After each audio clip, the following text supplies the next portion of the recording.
Halo teman-teman, selamat sore semuanya. Selamat datang kembali di Daily GT Coaching Clinic bersama saya Bayu Asta. Eh, di Daily Coaching Clinic ini tentunya adalah media untuk teman-teman pasca pelatihan ya. Ada teman-teman yang dari alumni, ada juga dari teman-teman yang mungkin dari komunitas GT sendiri ya, komunitas UMKM dan UKM. Ini adalah salah satu tempat untuk teman-teman bertanya misalnya, dan juga tentunya kita tiap hari topiknya berbeda-beda. Nah, kalau ngomong topik yang berbeda-beda, di hari ini kita kedatangan mungkin teman-teman belum kenal nih, tapi hasil produknya atau hasil kerjaannya sebenarnya teman-teman udah sering lihat gitu ya. Selamat datang Mas Riko. Ya, selamat datang Mas Bay. Halo teman-teman semua.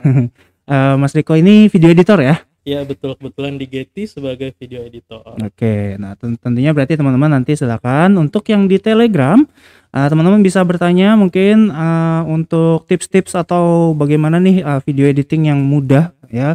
Sebenarnya di minggu ini agak-agak cenderung kita ngomonginnya video editing terus gitu. Okay. Emang mungkin bisa dibilang minggu minggu kreatif gitu. Minggunya kalau di perusahaan lagi hektik-hektiknya video editing. Oh, kalau kita mah selalu hektik. Wih. Kita kan produktif sekali gitu. Nah. Untuk yang teman-teman di Telegram maka bisa bertanya di Telegramnya, kita pun live di Telegram. Tapi untuk teman-teman yang mungkin miss out atau pengen nonton lagi, itu bisa di channel YouTube Getty Inkubator. Maka jangan lupa juga untuk subscribe dan klik belnya, untuk bel notifikasinya biar teman-teman gak miss out ya. Untuk teman-teman yang di YouTube mau join, linknya ada di deskripsi videonya gitu. Silahkan diklik aja, teman-teman akan join nanti di setiap hari kita di jam 4 sore itu selalu menjalankan daily coaching clinic ini. Tapi tentunya teman-teman sebelum saya mulai, sudah protokol lah ya, saya mengingatkan teman-teman untuk selalu mengikuti protokol kesehatan yang sedang berlaku saat ini, yaitu adalah 5M. Pertama, menggunakan masker. Saya sama Mas Riko ini pakai masker ya. Lalu kemudian cuci tangan dengan sabun dan air mengalir, jaga jarak satu sama lainnya. Kita di sini hampir 2 meter, 1,5 meter lebih. Apalagi kalau dihitungnya dari kepala ke kepala ya, soalnya saya senderan nih. Lalu hindari keramaian, dan yang terakhir adalah mengurangi mobilitas dan interaksi. Kita langsung masuk aja ke sesinya, teman-teman. Jangan malu-malu ya kalau mau bertanya. Mungkin mulai dulu dari saya, Mas Riko. Ya. Boleh ceritain dulu kali, biar sambil introduction ya, Mas Riko sehari-harinya sebagai video editor itu, video editor sebenarnya ngapain ya sih, Mas? Oke. Kalau bicara di perusahaan yang sekarang tuh sebenarnya lebih simple ya. Cuma ngedit aja, nggak melakukan proses produksi. Cuma kalau misalnya ditarik mundur ke belakang, melakukan proses concepting, kemudian proses shooting, kemudian editing juga. Nah, enaknya apa? Memang capek, tapi ketika kita melakukan semua tahap itu dari praproduksi sampai produksi itu, ketika editing kita nggak bingung. Oh, materi yang kita terima adalah materi yang kita shooting nih, yang kita konsep.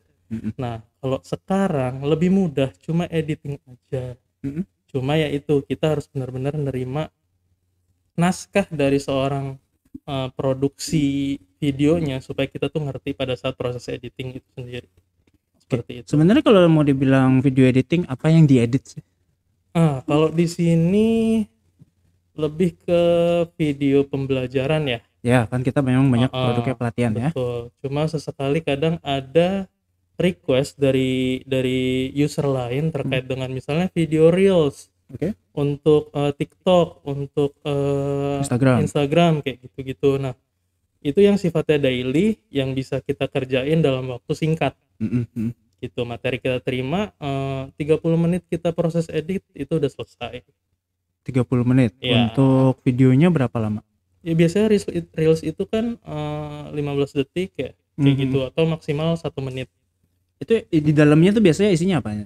Umumnya isinya biasanya kalau di sini kan terkait dengan perusahaan, pesan dari perusahaan yang ingin disampaikan kepada audiens melalui media sosial gitu ya, macam-macam sih pesannya, kayak tips-tips biasanya. Itu bentuknya teks atau teks iya, kemudian visualnya juga ada. Visual, maksudnya visual ini visual biar teman-teman bahasanya kan betul. Agak teknis. Visual itu ketika video yang kita sajikan itu ada proses syutingnya. Jadi ada videonya untuk kita buat, yang sudah kita buat. Kemudian tambahan teks itu adalah untuk informatif aja, seperti itu. Oke, kalau nggak ada visualnya berarti hanya teks doang gitu ya, Betul kayak betul infografik gitu, betul.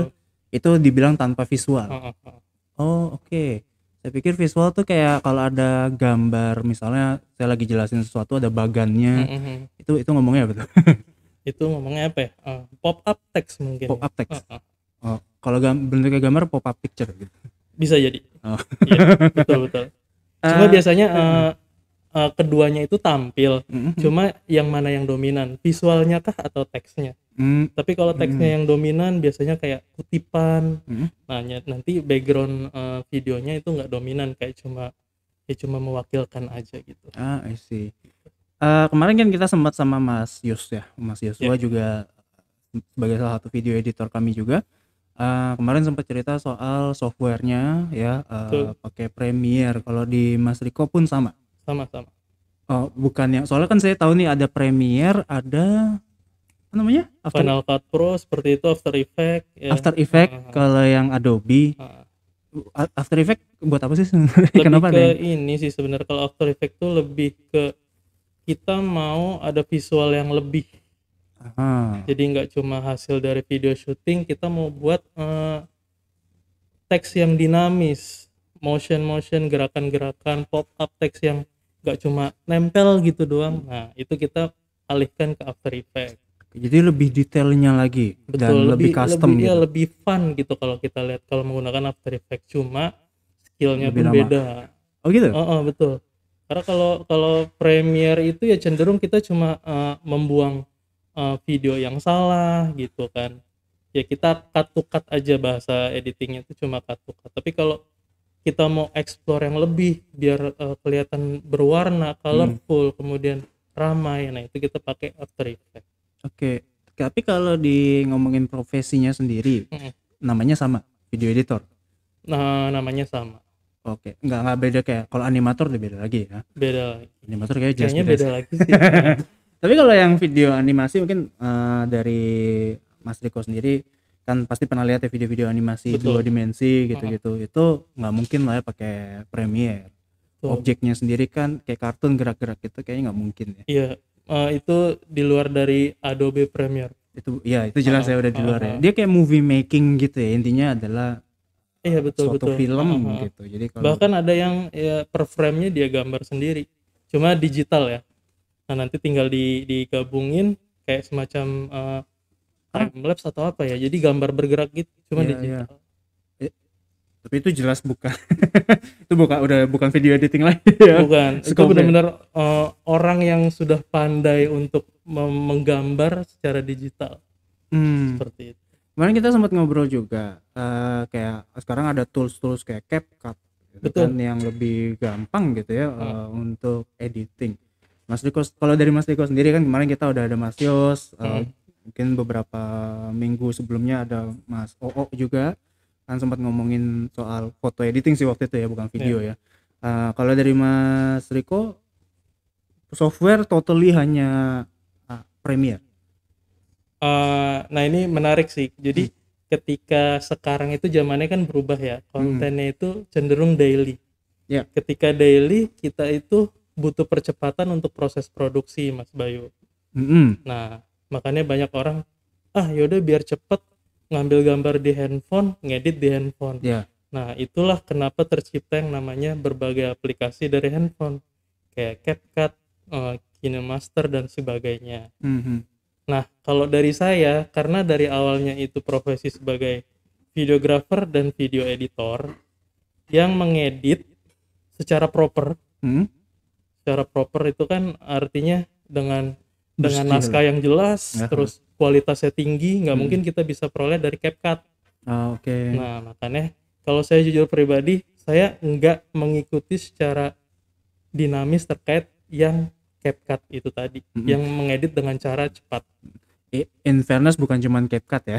Ya ya, banyak Ya banyak. satu hal CapCut juga ada Heeh, betul. fungsinya, tapi, banyak aplikasi yang istilahnya lebih, apa ya, bukan jalan pintas, lebih singkat dalam Betul ngedit video, tapi ya memang Premiere dan teman-temannya ini udah agak lama lah, memang kalau mau dibilang agak lama Betul. ngeditnya, tapi juga lebih detail. Betul. Nah, balik lagi sebenarnya kebutuhan perusahaan juga sih. Hmm, Kalau misalnya iya teman-teman sih, request iya. dari usernya buat video outputnya misalnya ke YouTube dengan resolusi minimal 1080 atau 4K. Nah, itu kita nggak bisa pakai CapCut kan. Terus Iya. videonya rapi, nggak bisa kita harus detail, nggak boleh ada yang miss sedikit pun. Nah, itu kita otomatis ke Premiere Pro. Mhm. Karena itu udah standar televisi, standar film. Tapi kalau untuk daily kayak konten TikTok, Reels yang Ya. sifatnya daily nih kita upload besok udah hilang dari peradaban. Nah, itu buat apa kita effort untuk Premiere Pro gitu Iya, kan? iya. Karena kita gunakan CapCut. Bisa, Heeh, karena memang ya butuhnya cuma buat hari itu betul, aja, nambahin teks doang. betul.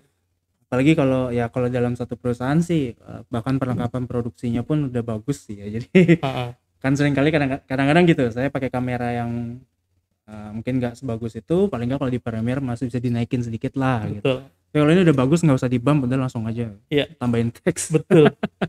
Emang kalau saya kan sebagai digital marketing ya Heeh, di sini make salah satu softwarenya ya kita pakai CapCut ya, karena memang editannya cuma butuh teks, heeh. subtitle gitu-gitu. Ini kalau ngomong software, ini ada pertanyaan dari Oke, di grup diskusi kita, ada yang pakai Sony Vegas gitu. ya. Sebenarnya tiap software deh, mungkin saya agak extend ya pertanyaannya. Kenapa sih orang pada pakai Premiere Pro? Tapi ada nih ternyata yang pakai ya, contohnya Sony Vegas. Heeh.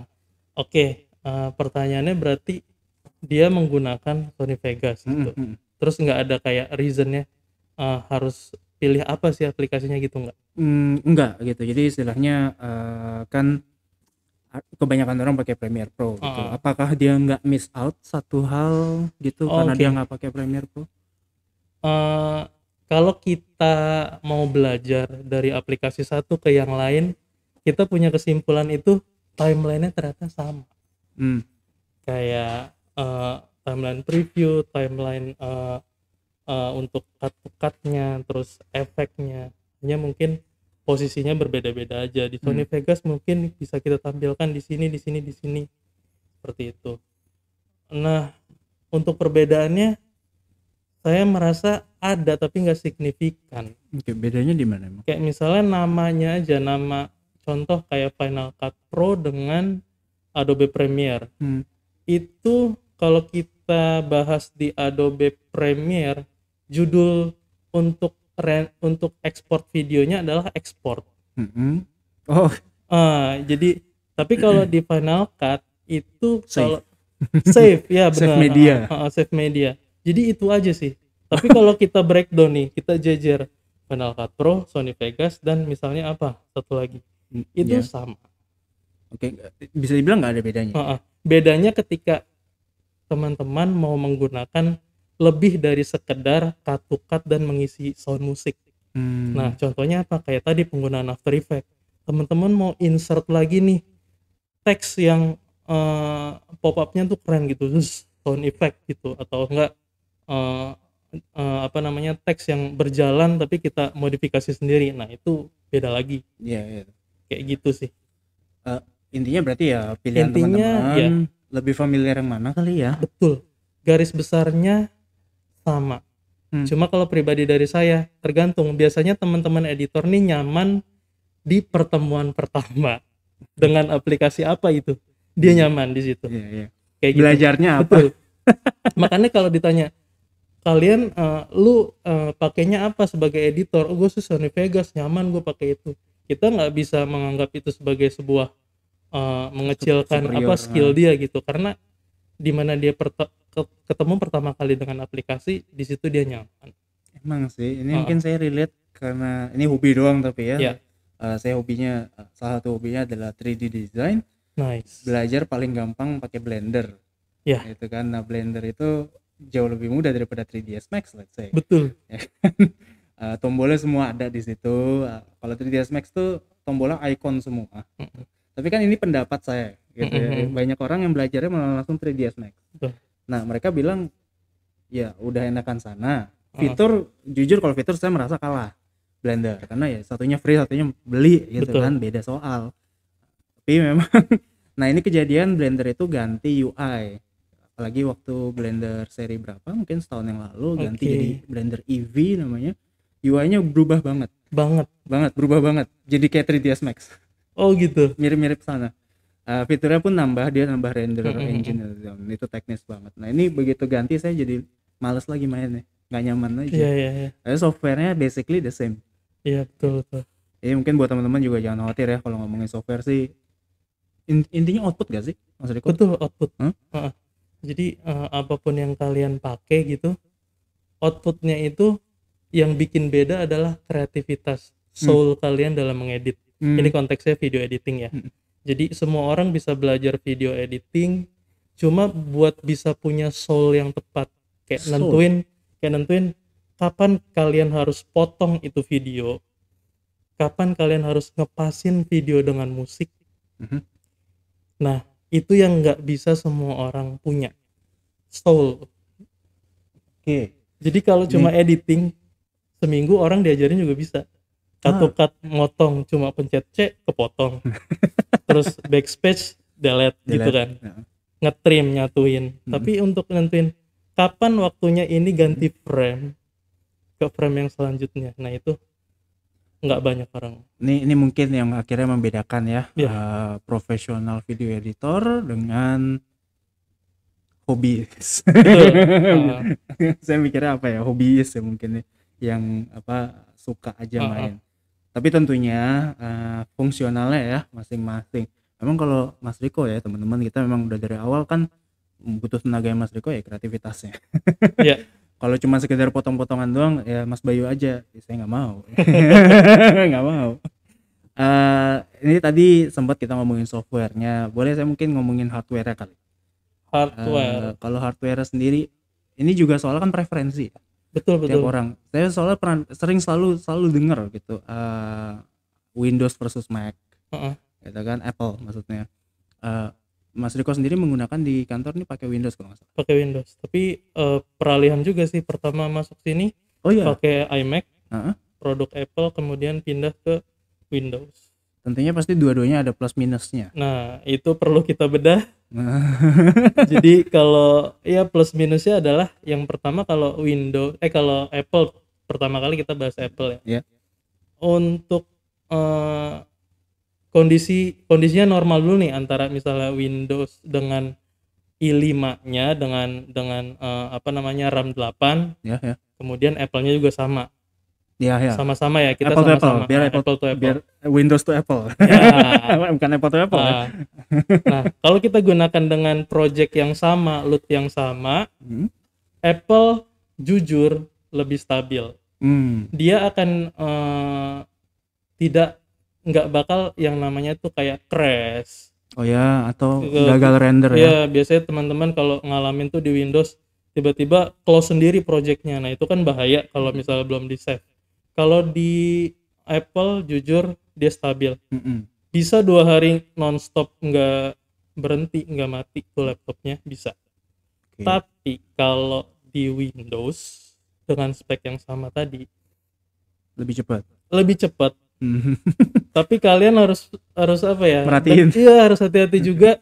Nanti tiba-tiba dia nge-close sendiri terus, ya itulah resikonya. Apalagi project besar ya, project yang nggak bisa tuh kalian tinggal sebentar gitu. Nah, itu bahaya kalau belum di save kemudian projectnya close di situ sih. Jadi pilihannya speed versus stability. Ya, betul. Memang akhirnya ya teman-teman pilih yang mana ya, karena speed juga penting juga ya. Speed Mengingat penting. kita begitu ada deadline tertentu, Betul. harus ngejar, render harus lebih cepat gitu. Tapi pada umumnya kalau di perusahaan yang mengejar kualitas, mereka tahu kualitas itu bisa dikejar tidak dengan waktu singkat. Ya. Itu makanya mereka kasih apa namanya, Range fasilitas banyak Apple. Di TV Apple semua. Makanya memang kayak ya gitu ya, di media dan juga di apa, saya pernah dengar di apa, bukan advertiser, apa sih sebutannya, agency juga kebanyakan Apple kan ya, karena memang kualitas sih. Waktu kan bisa dinego. Betul. Waktu dinego ya kalau kita dengan agen gitu. Itu hardware lah. Kita mungkin nggak panjang-panjang ngomongin hardware. Ya. Soalnya Heeh. emang sering kali kan orang, oh enggak bagusan ini, bagusan ini. Iya, Itu saya udah angkat tangan. Dulu saya kayak gitu soalnya. betul. Memihak ke salah satu sisi, terus kemudian ya udah kan di lapangan kan situasinya berbeda-beda Heeh. banget ya. Mungkin kita sedikit balik ke tekniknya gitu, ke apa namanya video editing itu sendiri. Mas Riko, challenge-nya apa sih biasanya kalau di sebagai video editor Challenge-nya. memenuhi deadline? Kalau di sini ya, tantangannya hanya deadline aja, berpacu dengan deadline.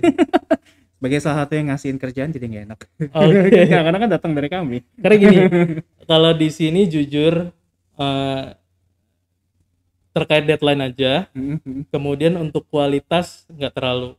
Karena kan sifatnya video pembelajaran, yang penting informasinya itu ada gitu ya. Ya, lebih Yang ke konten. betul ya. Lebih ke ya yang penting tersampaikan gitu, orangnya yang menyampaikan ada, terus teksnya, informasinya pun ada. Keluar. Tapi kalau di sebelum yang sekarang itu luar biasa tuntutannya. Challenge-nya luar biasa. Jadi dari tahap praproduksi, penentuan konsep, itu bisa 1 minggu kita nentuin untuk idenya aja. Konsepnya Iya. aja. Karena apa? Minimalisir ketika syuting ada perubahan. Jadi misalnya ketika kita ketika udah syuting, udah semua alat turun, kru turun, bahkan kalau kita udah sewa tempat, sewa alat, itu kan udah keluar budget yang luar biasa. Itu kita minimalisir di situ. Jangan sampai kita sudah produksi tapi ada revisi di belakang. Oh ini belum fix, talentnya belum ketemu, talentnya nggak bisa baca naskah, nggak bisa menjiwai. Nah itu kan sulit. Nah dulu challenge-nya gitu. Jadi ketika di editing ringan, sangat ringan, karena tinggal ngikutin storyline. I see. Jadi footage ini file folder 0001, video folder sekian, udah kita masukin, ambil, udah potong sesuai requirement, konsep kita udah paham. Betul. Berarti challenge-nya di awal, challenge-nya di awal, di concepting-nya. Operasional like no problem gitu ya. Tapi kalau something happen gimana? Misalnya syutingnya outside, di luar, terus hujan. Saya kebayangnya gitu ya. Kalau hujan itu cuaca alam yang kita nggak bisa tolak. Jadi ya udah. yang penting semuanya berjalan dengan sesuai naskah. Kalau bahasa filmnya sesuai storyboard atau storyline. Kalau saya nggak bisa menggambar kan otomatis storyline by naskah. Istilahnya kayak itu kayak udah ini ya, apa resiko pekerjaan lah. Ya, udah nasib gitu. Nah itu pun kalau misalnya hujan pun kita memikirkan banget. Sampai ya itu, hujan nggak kita syuting di luar, sama tim tuh gitu. Makanya kayak lebih prefer di dalam pasti ya. Kayak nentuin lokasi, riset lokasi itu juga penting. Jadi sampai ke situ, nggak cuma kita bahas naskah, kita bahas talentnya siapa, kita bahas lokasi juga, riset makanya lokasi. Sampai seminggu, karena ada risetnya juga. Betul. Bukan cuma brainstorming, let's say. Kayak gitu sih. Saya mau tanya satu hal, ini agak spesifik karena sebelumnya pernah dengan Mbak Dini ya, Mbak Dini ngomong, Mbak Dini dan Kak Zae ya, kan sama-sama copywriter, kira-kira lah fokusnya ke sana. Sempat ngomong salah satunya tuh ada skrip ya, tugas mereka adalah membuat skrip. Kalau dalam kondisi seperti itu, maksudnya dalam posisi tadi, itu scriptwriter juga bisa jadi turun ke lapangan? Bisa jadi turun. Untuk produksi film yang proper, semuanya dipisah. Penulis naskah dipisah, ada orangnya sendiri, art director yang menentukan baju dan lokasi di lapangan. Mas Riko dulu pernah di TV atau kuliah broadcasting penyiaran? Jadi ketika di situ banyak dapat project film. Ketika itu pernah 1 kali dibiayai sekian belas juta untuk produksi 1 film. Ini waktu kuliah? Iya. Nah di situ ketika sudah masuk ke dalam sebuah produksi yang profesional, jadi tahu semua. Oh semuanya ternyata dalam produksi sebuah video, entah outputnya kemana, masing-masing dipisah. Nggak ada tuh satu orang yang menghandle banyak job desk. Oke, boleh nanya waktu itu sampai belasan juta itu kayak project pribadi di luar kuliah atau di di dalam? luar kuliah. Jadi kita kebetulan Oh, ada link aha, aha. yang percaya gitu. Oh, yaudah kalian ikut lomba aja nih, lomba Movie maker. LA Indie Movie namanya. Oh, Ya, yang itu. jadi Iya, jadi iya. bersaingnya dulu sama komika yang belum terkenal gitu, mereka bikin film. Hah? Kita pun termasuk yang dibiayai untuk bikin juga berlomba dengan mereka. Disponsorin. Ya, meskipun kita nggak menang ya, Aha. tapi seenggaknya dapat pengalaman. Itu benar-benar kita semuanya sewa alat sendiri, pokoknya semuanya sendiri, sampai konsumsi pun sendiri Hebat. kayak gitu. Bisa nemu gitu, link lah ya. Beda. Ya, Satu hal, ya kan milih orang sponsor juga nggak milih sembarangan dong. ya. Nanti juga Mas Riko kan pasti ada Mm, pencapaiannya lah gitu. Ini mungkin tadi ada pertanyaan balik sedikit ke hardware. ya, Teman-teman juga apalagi teman-teman di UMKM nih kan kita banyak ya dari grup ini serta dari UMKM di mana ya mungkin kalaupun punya laptop nggak semuanya dari mereka bagus ya kan betul. laptopnya. Eh, Kalau sampai yang editing profesional atau mungkin semi profesional deh, kalau sampai Mas Riko sih dikasih Core i3 ngamuk ya. Salah salah kita yang ngasih kalau Iya, itu. iya, iya. Soalnya bisa kita minta tolong bikin ini gitu. Iya, iya. Let's say Core i3 Heeh. yang 5 tahun lalu dah gitu. Sebenarnya masih bisa dong video editing itu. Nggak enak Eh, sih, lambat cuman bisa betul, kan. betul. Tapi kalau teman-teman itu hobi misalnya untuk mengisi apa ya, waktu luang kayak gitu, itu bisa kok. Karena dulu pertama saya bisa ngedit Hmm. itu dari i3, i3. Heeh. Oh ya? Iya. Cuma memang ketika minta Tahun di-update untuk software yang selanjutnya, ya kita harus legowo gitu, udah nggak bisa lagi. Kita pakai apa adanya aja. mungkin itu juga satu hal kali ya kalau teman-teman bener-bener ini di luar saya sih sebenarnya akan menyarankan ya udah pakai CapCut aja. Toh Mhm, teman-teman dari UMKM kan butuhnya buat produk pemasaran ya. betul. Kreativitasnya mungkin nomor 2 dulu deh, Mhm, mhm, visualnya yang penting kita bisa nyampein gitu ya. betul, Ini juga satu yang kita ajarin juga di sini kan. betul. Tapi kalau memang benar-benar butuh, maka kita pakai software yang lama kali ya. Betul ya, bisa, bisa. Kayak Premiere tuh sekarang udah pakai tahun ya kalau nggak salah Sekarang pakai tahun, sudah nggak serinya ya. CS lagi. Heeh. Nah, yang enteng tuh mungkin yang dulu yang kayak Iya, CS6 CS6 kali ya, yang gitu-gitu. masih pakai angka CS6. Yang udah mulai berat CC bukan? Ya, CC sudah mulai berat. Premiere Pro CC Tapi gitu. mungkin kita juga nggak tahu itu bisa dapatnya di mana ya, Oh, untuk itu urusan teman-teman lah. heeh, heeh. Tapi ya kalau teman-teman mau ngulik ya pasti dapat sih.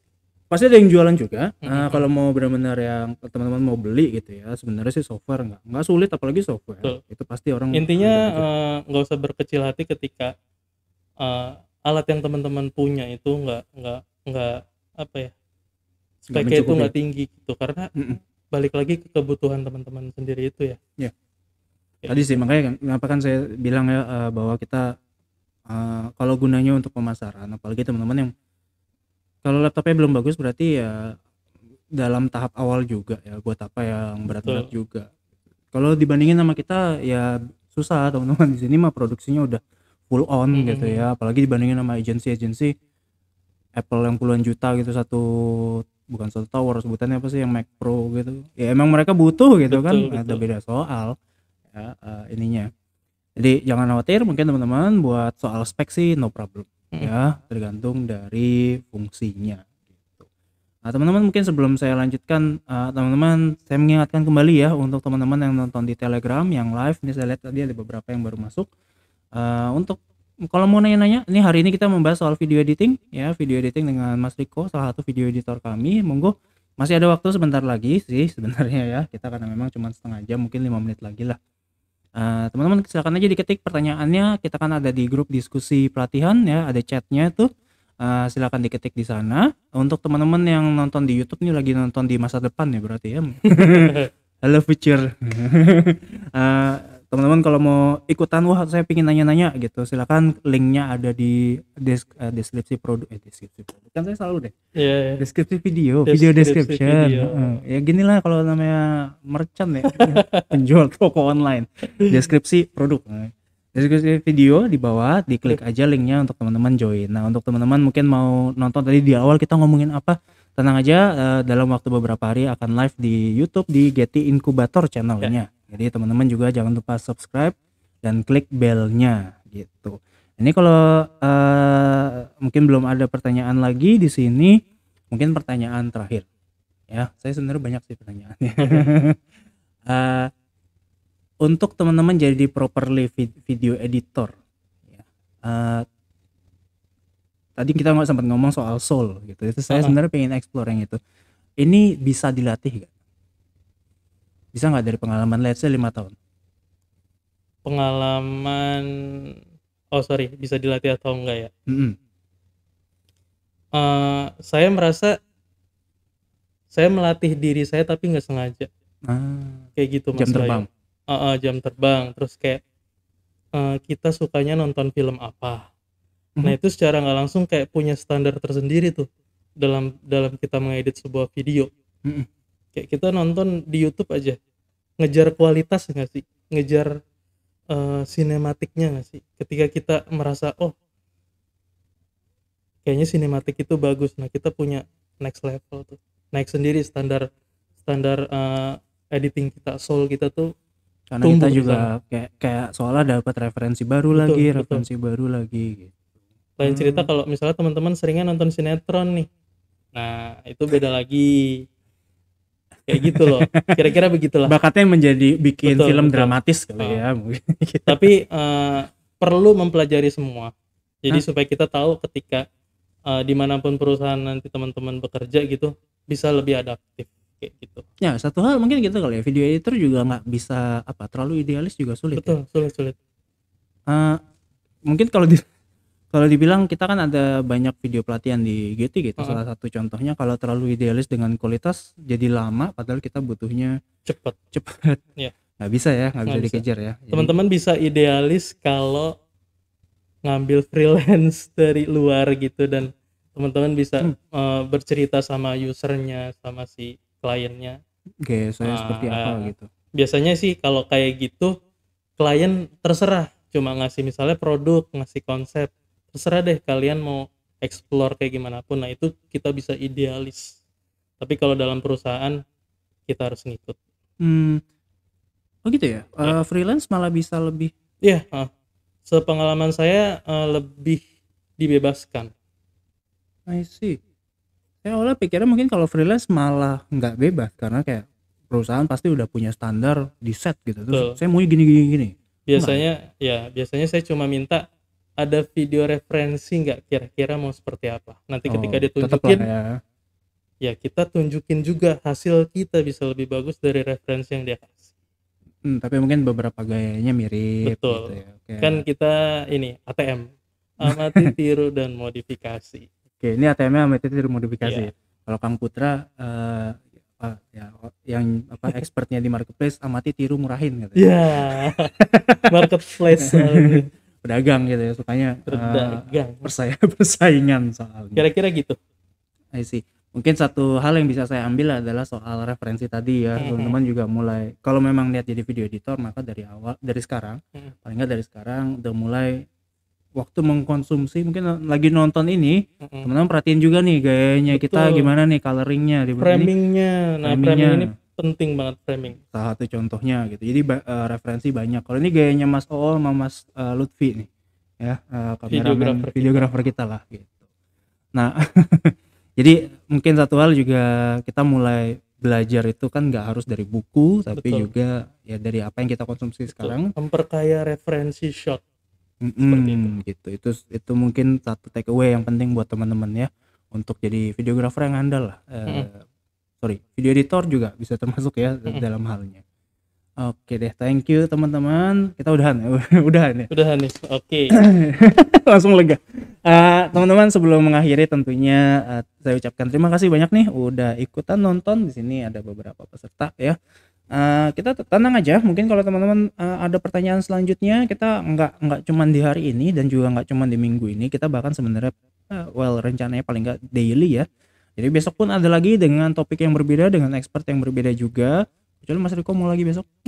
Boleh tuh. Boleh tuh. Tapi nanti dulu banyak kerjaan. Banyak kerjaan. Ini Tapi sebenarnya nanti bisa diatur lagi karena pertanyaan-pertanyaannya menarik sih. ini saya udah ngomong dari pagi sih sama Mas Riko ya. Jadi udah disiapin jam 4 klik render turun. Ya. Gitu. Betul. Kalau lagi ngerender bisa ditinggal. Betul. Again thank you teman-teman telah ikut di Daily Coaching Clinic ini, dan juga Mas Riko thank you banget ya. Sama-sama, thank you udah dikasih kesempatan buat Sama-sama. Thank you juga udah sharing ke kita. Dan teman-teman, sebelum mengakhiri tentunya saya selalu mengingatkan untuk selalu mengikuti protokol kesehatan yang sedang berlaku saat ini, yaitu yang pertama adalah menggunakan masker, lalu cuci tangan dengan sabun dan air mengalir, jaga jarak satu sama lainnya, hindari keramaian, dan yang terakhir adalah mengurangi mobilitas dan interaksi.